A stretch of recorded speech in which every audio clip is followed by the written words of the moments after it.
Dans le livre de Jean chapitre 4, je sais que c'est un texte que vous connaissez tous. C'est aussi un texte qui est très lent, mais j'ai choisi quelques morceaux de ce texte, quelques parties. Donc nous allons prendre juste la partie du verset 4 jusqu'au verset 19 et ensuite nous prendrons du verset 28 au verset 29. Alléluia. Amen. Alors, j'aimerais, si quelqu'un peut nous faire cette lecture, parce que je ne vais pas le lire et je ne veux plus le lire deux fois. On va juste permettre que la personne qui va faire la lecture la fasse. Jean chapitre 4, le verset 4. Je lis la parole de Dieu. Dans le verset, du verset 4 au verset 19 et du verset 28 au verset 29. Jean chapitre 4, le verset 4 à 19. Je lis la parole de Dieu. Comme il fallait qu'il passât par la Samarie, il arriva dans une ville de Samarie, nommée Sichar, près du champ de Jacob. Près du champ que Jacob avait donné à Joseph son fils. Là se trouvait le puits de Jacob. Jésus, fatigué du voyage, était assis au bord du puits. C'était environ la 6e heure. Une femme de Samarie vint puiser de l'eau. Jésus lui dit, donne-moi à boire, car ses disciples étaient allés à la ville pour acheter des vivres. La femme samaritaine lui dit, comment toi, qui es juif, me demandes-tu à boire, à moi qui suis une femme samaritaine?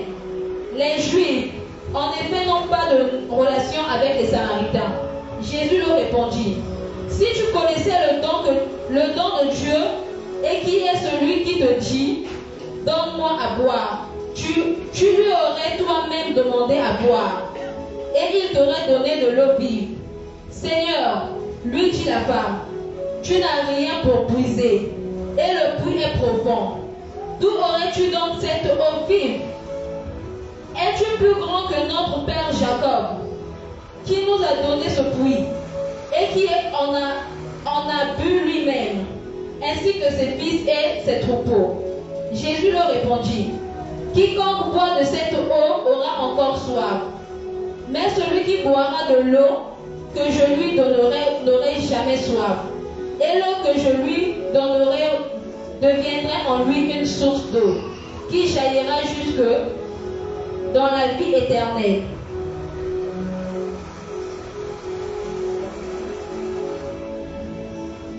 Le deuxième passage dans ce puits. Du 28 au 29. Le verset 28. Alors la femme, ayant laissé sa cruche, s'en alla dans la ville et dit aux gens, venez voir un homme qui m'a dit tout ce que j'ai fait. Ne serait-ce point le Christ? Alléluia. On va acclamer la parole de Dieu. Nous pouvons nous asseoir, s'il vous plaît. Alors, je pense que vous savez déjà que le thème de ce programme est « Femme, le foyer ne garantit pas ta retraite ». Mon sous-thème de ce soir est « Femme, témoin de l'époux ». Je voudrais répéter encore mon sous-thème, femme, témoin de l'époux. Alléluia. Amen. Alors, je voudrais aussi expliquer que la femme témoin est une femme de distinction. Une femme qui se distingue de toutes les autres femmes. Alléluia. Alors, je voudrais d'abord essayer d'expliquer dans un sens spirituel, c'est quoi cette femme de distinction aux femmes qui va devenir témoin de l'époux. Cette femme, quelque part, représente la conscience de l'homme. Alléluia. Amen. Je ne parle pas d'abord d'une femme physique, mais je veux parler d'une conscience.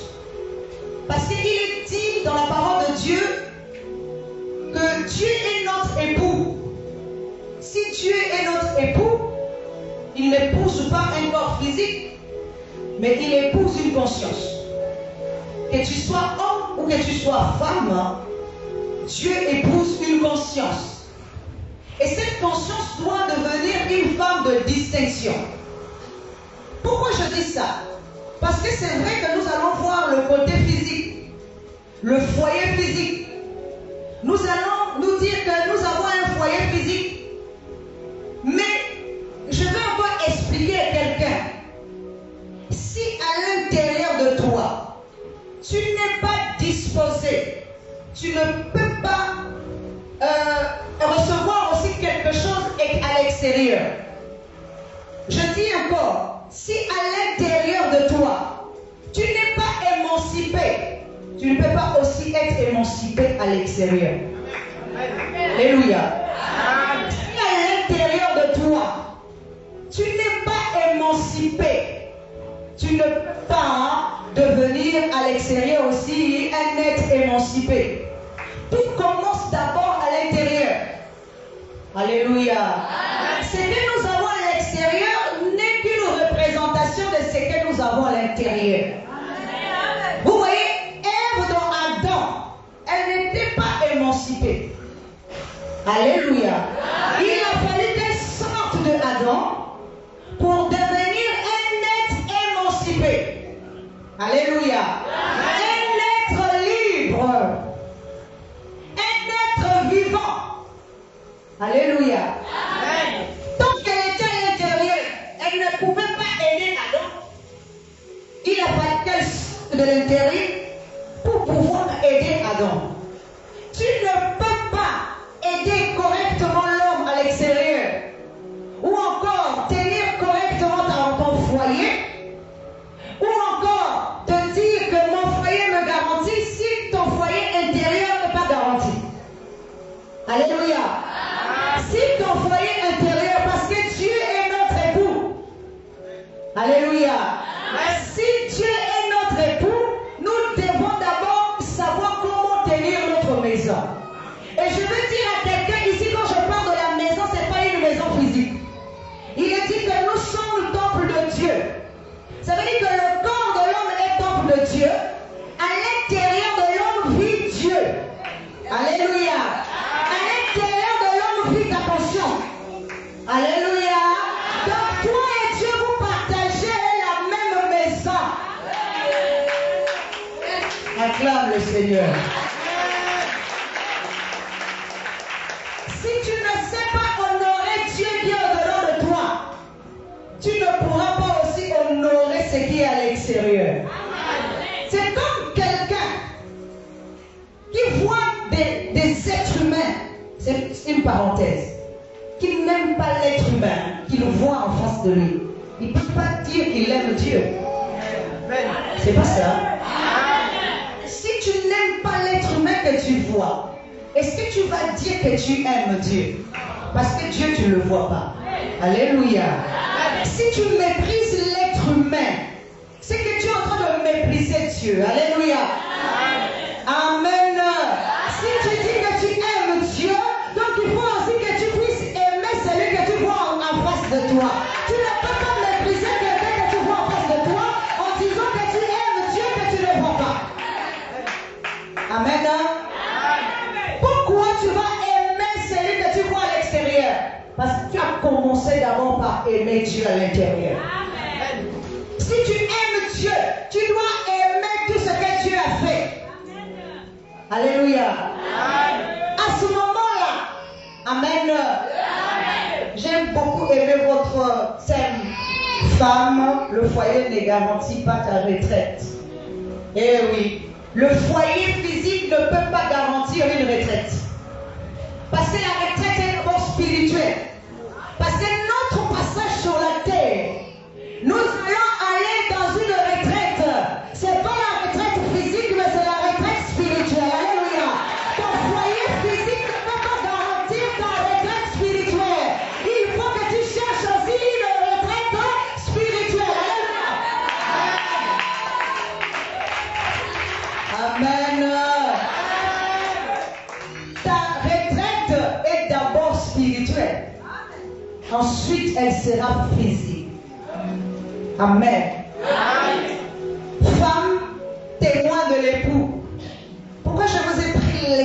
de cette femme samaritaine.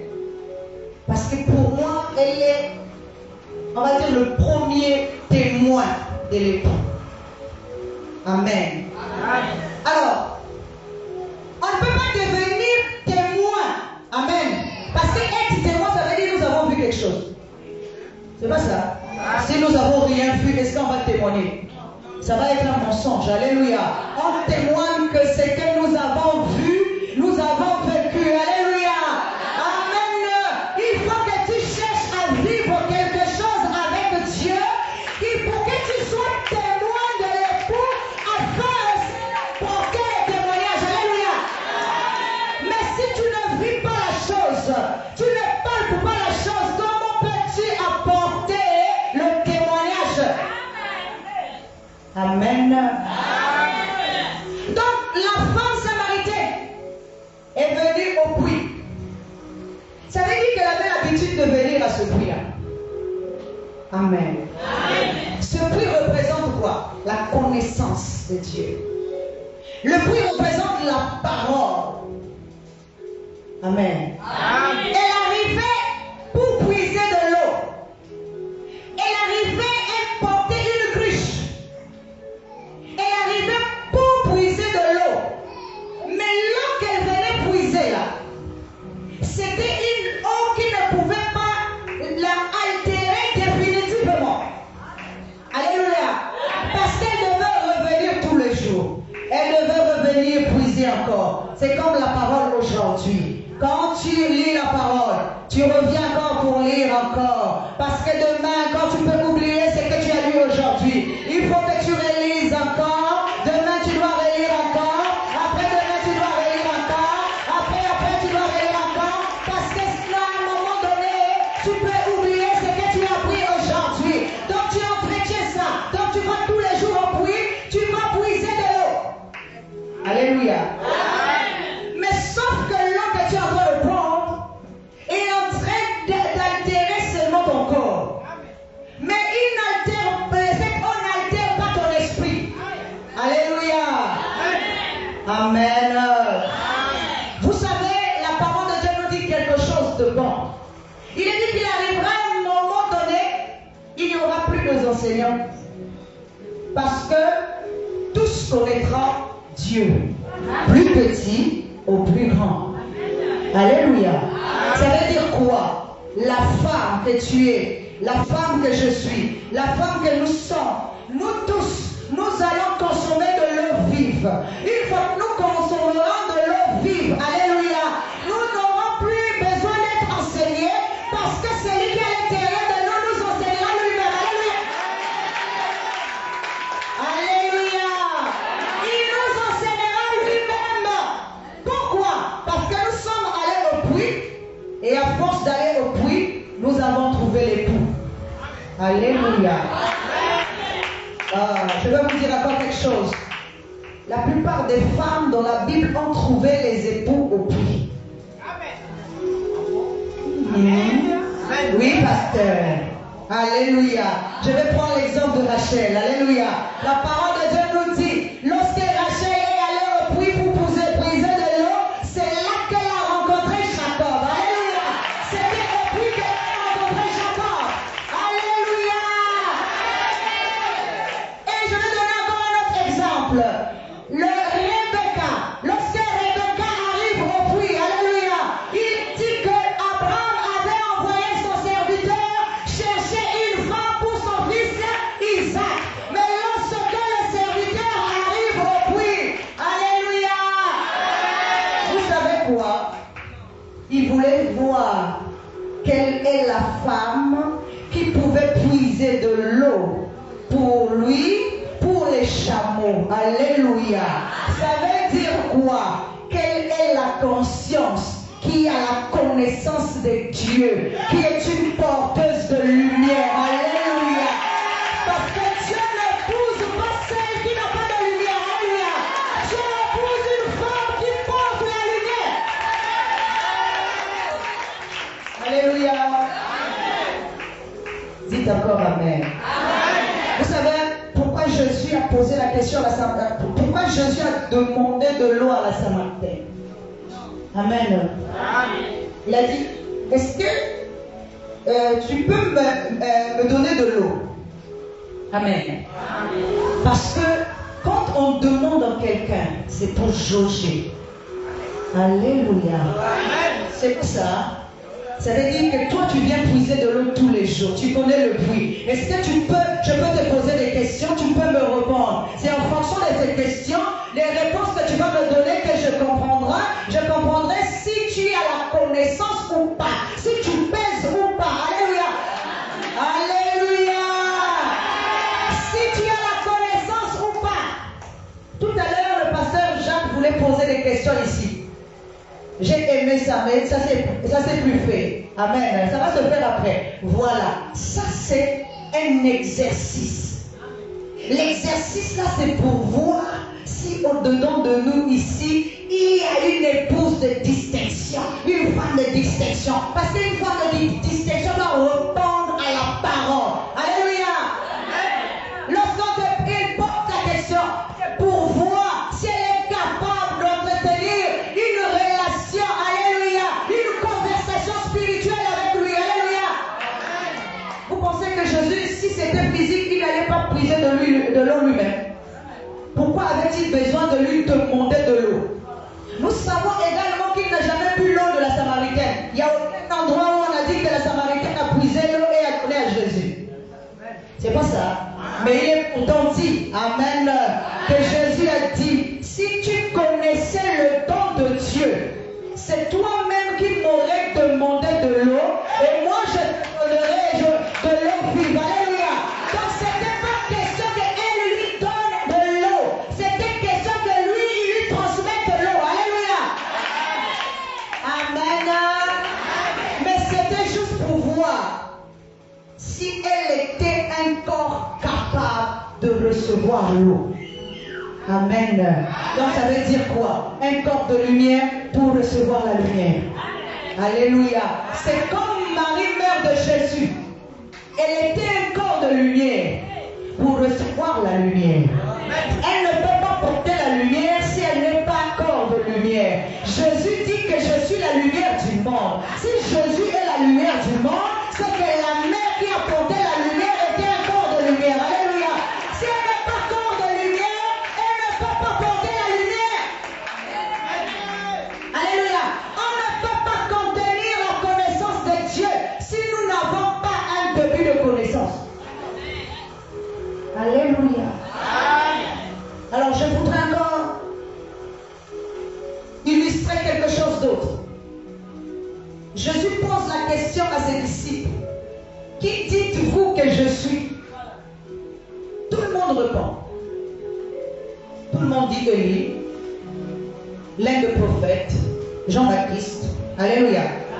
Mais Pierre répond. Pierre dit, tu es le Christ, le Fils du Dieu très haut. Alléluia. Amen. Écoutez la réponse de Jésus. Simon Pierre, tu es heureux, car ces choses, ce n'est ni la chair, ni le sang qui te l'ont appris, mais c'est mon Fils qui est dans le ciel, et c'est plutôt mon Père qui est dans les cieux qui te l'a appris. Alléluia. Amen.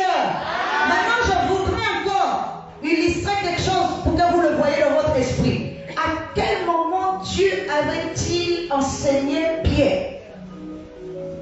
Amen.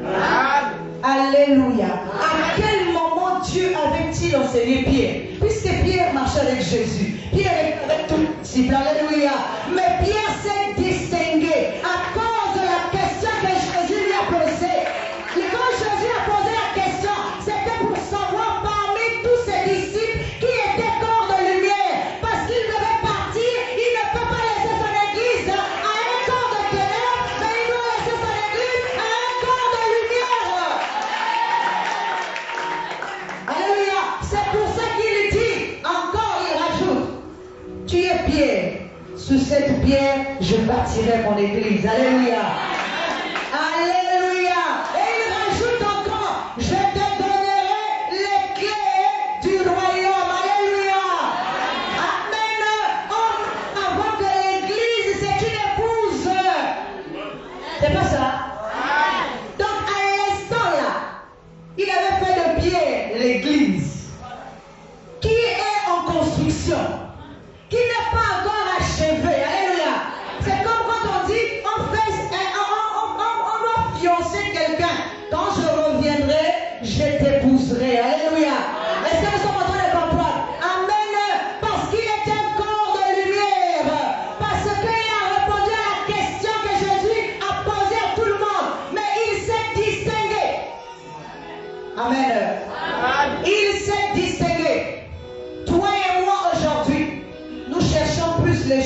extérieures. Je ne refuse pas que les choses extérieures ne sont... je ne dis pas qu'elles ne sont pas... Elles ne sont pas bonnes. Alléluia. Mais nous devons d'abord commencer par chercher les choses intérieures. Parce qu'il est dit, recherchez premièrement le royaume et la justice de Dieu et le reste vous sera donné par-dessus tout. Amen. Amen. Comme je disais, tu ne peux pas tenir correctement un foyer à l'extérieur sans d'abord commencer à tenir un foyer intérieur. Tu ne peux pas bien diriger à l'extérieur sans que tu commences à diriger correctement ta maison intérieure. Si à l'intérieur de toi, tout est pêle-mêle, à l'extérieur aussi, ça sera pêle-mêle. Vous n'avez jamais vu dans les maisons de même de certaines femmes, quand tu rentres là, il y a des odeurs qui vous réceptionnent. Alléluia. La maison est sale, la maison est sans dessous, sans dessus, parce que la femme est sale. Alléluia. Des fois, le mari n'a même pas envie de rester dans la maison. C'est comme ça aussi que nous sommes à l'intérieur. Si tu es discipliné, si tu es propre à l'intérieur, à l'extérieur, tu seras aussi propre. Alléluia. Si tu es propre à l'extérieur aussi, tu seras propre. Tu seras discipliné parce que tu auras mis chaque chose à sa place. Chaque chose doit être à sa place dans la vie d'un homme. D'abord intérieurement et extérieurement. Si tu as des capacités intérieures, tu peux faire de grandes choses à l'extérieur. Dis Amen. Si tu as une capacité intérieure, tu peux faire de grandes choses à l'extérieur. C'est pour ça que la plupart des femmes, là je vais maintenant m'adresser à une femme physique. La plupart des femmes physiques, Amen. Vous savez quoi? La plupart des femmes physiques, surtout au Congo ici, elles ont un objectif. Et vous savez c'est quoi leur objectif? C'est d'épouser un homme riche. Alléluia. Si nous écoutons la plupart des prières des femmes, c'est Dieu, envoie-moi un homme riche. Envoie-moi un homme riche. Alléluia. Un homme posé, un homme riche, un homme qui a des moyens, un homme qui a un véhicule, un homme qui voyage, un homme comme ça là, un homme comme ça, qui aidera la famille. Alléluia. Mais si tu cherches à t'émanciper, il faut aussi que tu le sois à l'extérieur. Alléluia. Amen. Amen. Est-ce que tu sais que Dieu peut te bénir toi-même? C'est pas ça? Est-ce que tu sais que Dieu peut te bénir toi-même? Alléluia. Dieu peut faire que tu puisses te développer toi-même, tu puisses t'élever toi-même, que tu puisses nourrir ta famille toi-même, que tu puisses être aussi les seuls qu'on parle. Pourquoi nous avons dans notre conception, surtout la femme africaine, de dépendre toujours de quelqu'un? Alléluia.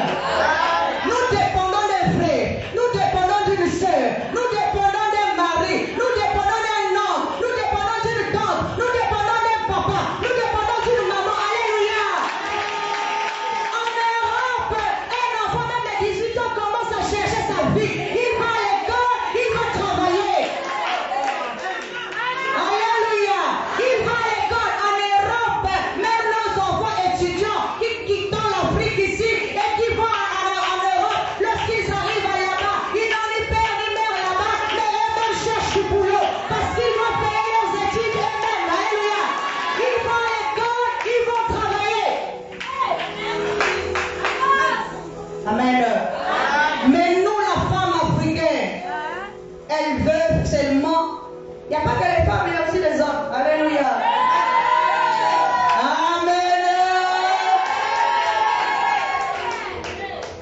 C'est un problème. Non, il y a aussi les hommes qu'il faut dire là-dedans. Alléluia. Amen. Nous voulons dépendre de quelqu'un alors que tu as la capacité toi-même. Amen. Tu as la capacité de faire quelque chose. De ne pas dépendre d'un homme. De ne pas dépendre d'un frère. C'est pour ça que des fois quand nous dépendons de quelqu'un et que la personne ne nous donne pas, nous commençons à le maudire. Alléluia. difficile ici. Alléluia. Il suffit que la personne vous dise que je n'ai pas d'argent. C'est peut-être vrai que la personne n'a pas d'argent. Mais comme la personne vous a dit qu'elle n'a pas d'argent, ça devient un problème. Vous commencez à le critiquer. Vous commencez à l'insulter. Vous commencez à parler mal de lui. Alléluia. Pourquoi? Parce que vous avez de l'argent. Et la personne vous a dit que je n'ai rien. Même si c'est vrai qu'il avait de l'argent, il n'a pas voulu te donner. Est-ce que c'est ton argent? Amen. C'est son argent, il a le droit de faire ce qu'il veut avec son argent. Alléluia. Peut-être qu'il a d'autres projets avec son argent. Mais comme toi tu dépends de lui et que lui te dit non, alléluia. Mais si tu travaillais toi-même, si tu faisais quelque chose, une activité, si tu avais ton propre argent, alléluia, tu verrais comment c'est difficile à une personne, je dis sincèrement, à une personne, si dans ta famille c'est seulement une personne qui a des moyens et que tout le monde tourne de cette personne, vous allez voir combien c'est difficile pour cette personne. Parce que la personne n'arrive même pas à économiser. Parce que la famille tourne autour de cette personne. Pour ceci, pour cela, pour cela. Donc, en fait, vous tous, vous contribuez à ce que la personne ne puisse pas s'élever. Alléluia. Je vais vous donner un témoignage. J'ai rencontré quelqu'un il y a quelques semaines avec qui je suis en affaires.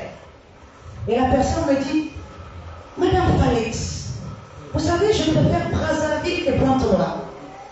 J'ai dit, ah bon, pourquoi? Elle me dit, mais je suis née à Pointe-Noire, j'ai toute ma famille ici. Mais je préfère rester à Brazzaville. Parce que là-bas, au moins, je suis loin de la famille. Quand je suis ici, là, c'est tout le monde qui m'appelle, c'est tout le monde qui me dérange pour ceci, pour cela. Alléluia. Même quand je suis à Brazzaville, des fois, on me dérange pour envoie-moi mon balle monnaie. Dès que j'arrive à la fin du mois, c'est tout le monde qui m'appelle. J'ai une ordonnance, j'ai l'enfant qui a raté l'école, j'ai ceci. Alléluia. Amen. Nous rencontrons ce genre de problèmes. Mais si toi, tu travailles, tu vas pas embêter quelqu'un. Alléluia. Amen. Au contraire, tu vas comprendre ce que la personne vit. Alléluia. Amen. Tout ça, ce sont aussi des valeurs que la femme africaine, congolaise de surcroît, doit aussi acquérir. Alléluia. Ce sont des valeurs. Tu ne peux pas être une femme de distinction sans des valeurs. Une personne doit avoir des valeurs. On ne peut pas marcher dans la vie sans des valeurs. Ou encore sans être discipliné. Alléluia. Il y a beaucoup de femmes qui veulent même sortir avec plusieurs hommes juste pour qu'on s'occupe d'elles, alors qu'elles ont des mains et des pieds pour pouvoir faire quelque chose. Alléluia.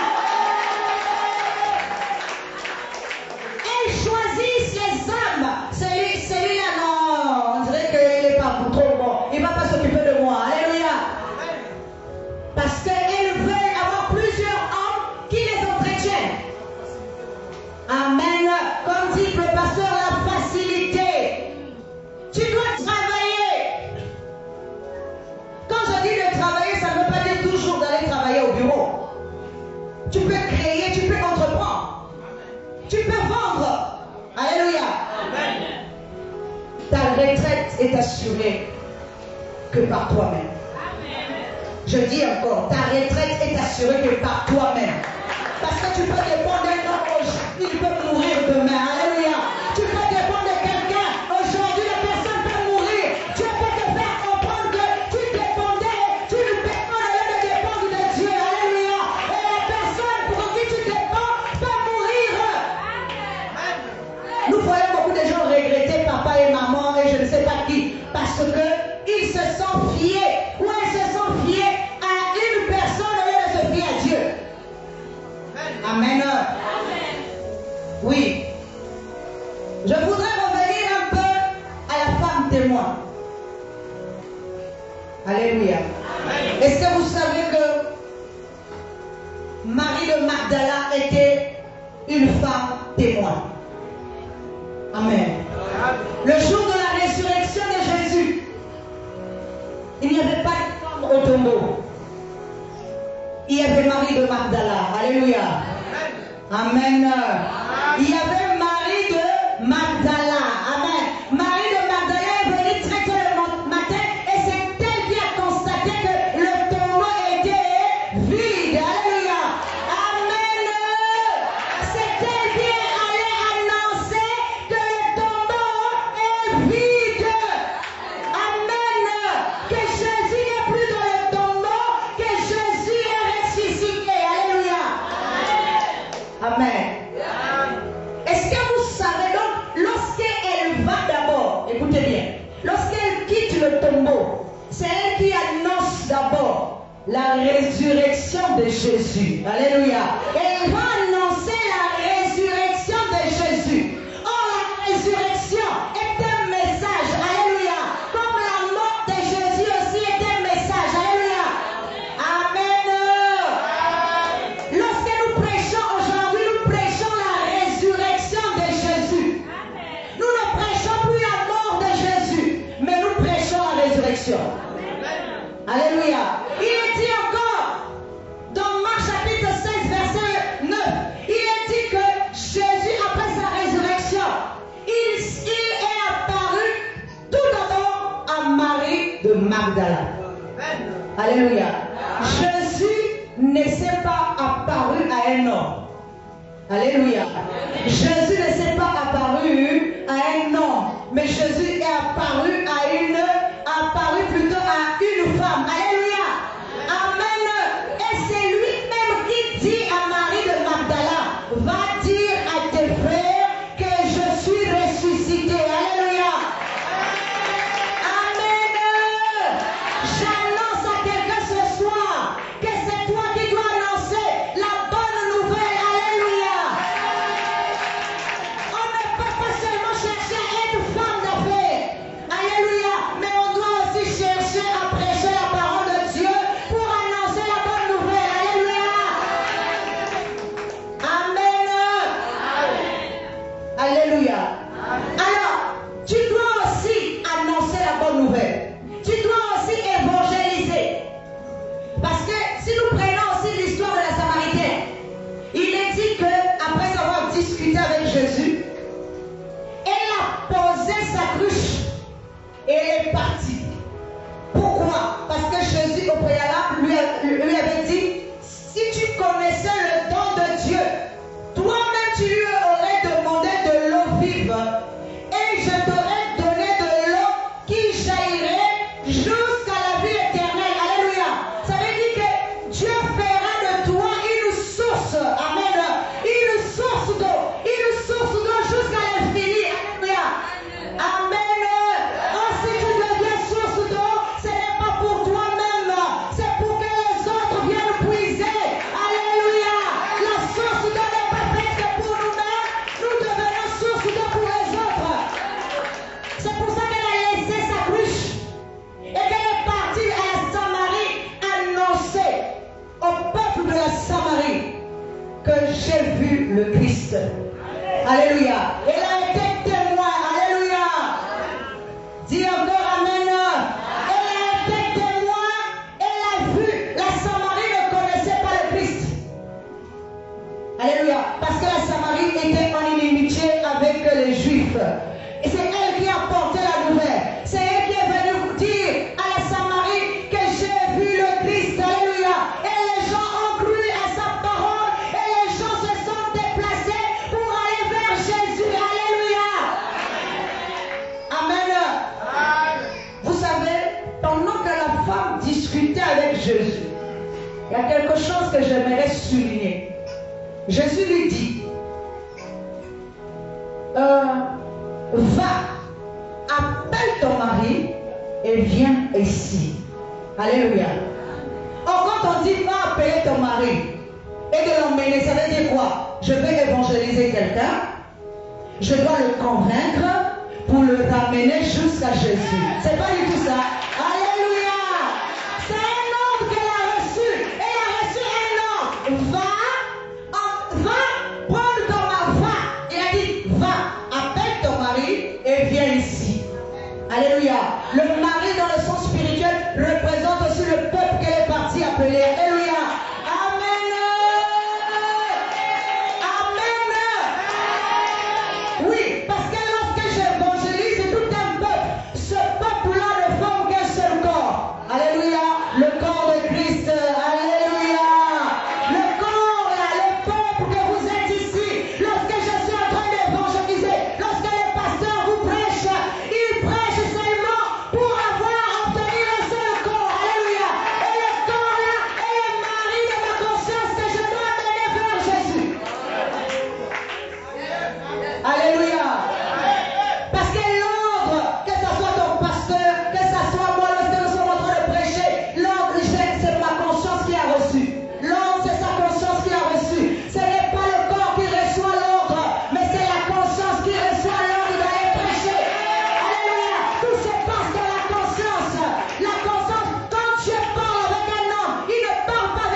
ici.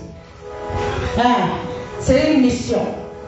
Alléluia. C'est un ordre. L'ordre de Jésus. Alléluia. Et la femme dit, mais je ne suis pas mariée. Amen. Il dit, tu as raison de dire que tu n'es pas marié. Parce que tu as eu 5 hommes dans ta vie. Même celui avec qui tu es là n'est pas ton mari. Alléluia. Ça veut dire quoi? Notre conscience a eu plusieurs corps spirituellement. Amen. Mais le dernier corps, c'est le corps éternel qu'elle portera à la fin. Alléluia. Nous travaillons dans le but d'obtenir le corps éternel. C'est ça notre retraite. Alléluia. Lorsque tu es en train de marcher dans la vie, il faut que tu vois tes objectifs. Nous avons les objectifs physiques à atteindre, mais nous avons aussi les objectifs spirituels qu'il ne faut pas mettre à côté. Amen. Il faut que les deux aillent de pair. Parce que tu ne peux pas prôner qu'un seul côté et laisser l'autre. Amen. Dis encore Amen. Alors, pour clôturer, vous voyez, quand le serviteur d'Abraham est venu chercher une femme, il avait demandé un signe. Et le signe, c'était, il voulait que la femme elle-même, amen, donne de l'eau, non seulement à lui, mais aussi au troupeau qui était avec lui. Alléluia. C'est pour ça que la Bible dit, une femme intelligente est un don de Dieu. Amen. Alléluia. Cette femme-là, c'était une femme intelligente. Personne ne l'avait enseignée. Alléluia. Personne ne lui a dit, quand tu iras au puits, si tu vois quelqu'un là-bas, donne-lui de l'eau. Alléluia. Mais lorsqu'elle est arrivée, elle a trouvé une personne debout au puits et elle s'est dit que cette personne, forcément, a soif de l'eau. Forcément, je dois lui donner à boire. Alléluia. Elle n'a pas attendu. Amen. Mais elle s'est proposée. Amen. C'est ce que nous devons faire lorsque nous évangélisons. Amen. Nous n'attendons pas qu'on nous demande, mais nous allons évangéliser. Nous allons évangéliser. Nous n'attendons pas. Ça veut dire quand elle donne l'eau, elle est en train de donner la connaissance. Mais elle ne savait pas que la personne qu'elle est en train de donner la connaissance là, alléluia, c'est une personne qui est venue de loin pour chercher une femme. Alléluia. Dis encore Amen.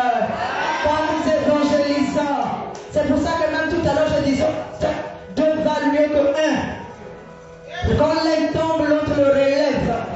Si tu marches dans la vie tout seul, c'est pour ça que moi quand je prêche chez moi là-bas, je dis que le salut n'est pas individuel. Dis Amen. Non, le salut n'est pas individuel.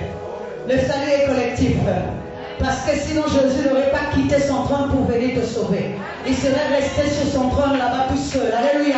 Ça veut dire que nous sommes sauvés pour sauver. Alléluia. Nous ne pouvons pas être sauvés pour ne pas sauver les autres. Amen. Nous sommes sauvés pour sauver. Donc si je suis individuellement sauvé, je dois aussi sauver les autres. Pour que je ne sois pas seul, mais que je sois accompagné. Puisque nous tous nous sommes membres d'un seul corps. Alléluia. C'est mon devoir de sauver les autres parce que j'ai été sauvé. C'est mon devoir. Lorsque je dis le salut est individuel, donc ça veut dire que je suis. Attendez, donc individuellement je suis sauvé, donc l'autre ça ne me regarde pas. Qu'il soit dans la boue, qu'il soit, je ne sais pas, par terre, ça ne me regarde pas parce que moi je suis déjà sauvé. Alléluia. Mais le jour où tu tomberas, qui va te relever? Alléluia. Amen. Oh, si tu sauves l'autre, le jour peut-être que tu vas tomber, l'autre que tu as sauvé va te relever. Alléluia. Parce que tu l'avais enseigné, parce que tu l'avais soutenu, parce que tu l'avais relevé. Il va aussi t'aider. C'est pour ça que nous devons faire très attention. Amen. Comment nous voyons l'autre? Quel est notre intérêt pour l'autre? Ne minimisons pas les autres.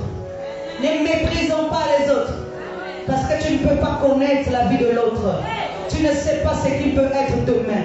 Aujourd'hui, toi, tu peux être sauvé. tu méprises l'autre. Mais demain, c'est toi qui peux être par terre. Et celui que tu méprisais aujourd'hui peut te relever. Alléluia. Tu peux soutenir une personne, mais demain, cette personne aussi peut te soutenir. Alléluia. On ne sait jamais ce qui peut arriver dans la vie. Alléluia. Ne méprise pas quelqu'un. Ne méprise pas l'être humain. Ne méprise pas parce que c'est un fils de Dieu. Et Dieu peut le relever à n'importe quel moment. Tu ne peux pas mettre un point final sur la vie de l'autre. Tu ne peux pas mettre un point final sur la vie de l'autre. Parce que Dieu, c'est lui qui a le point final là. Ce n'est pas un homme.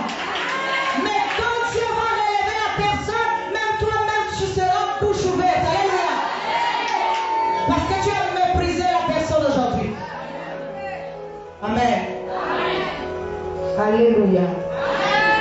Nous devons réfléchir. Des fois dans la vie, même lorsque nous sortons certains propos envers les autres. Amen. Lorsque tu vois un frère, qu'est-ce que tu dis au frère qui vient à l'église? Est-ce que c'est toi qui chasses les frères? Est-ce que c'est toi qui chasses les sœurs qui viennent à l'église? Par rapport à ton comportement, par rapport à ta façon dont tu parles, par rapport à tout ça, est-ce que c'est toi qui chasses les frères? Est-ce qu'au-dedans de toi tu es une langue de vipère qui tue l'âme des autres? Alléluia. Amen. Est-ce que c'est toi qui tues l'âme des autres? Mais que Dieu nous aide. Tu dois être une femme de distinction, une femme témoin de l'époux, qui apporte la bonne nouvelle, pas qui apporte la mauvaise nouvelle. Parce que la mauvaise nouvelle, c'est la mort de Jésus. La bonne nouvelle, c'est la résurrection de Jésus. Tu dois porter la bonne nouvelle et non la mauvaise nouvelle. Alléluia.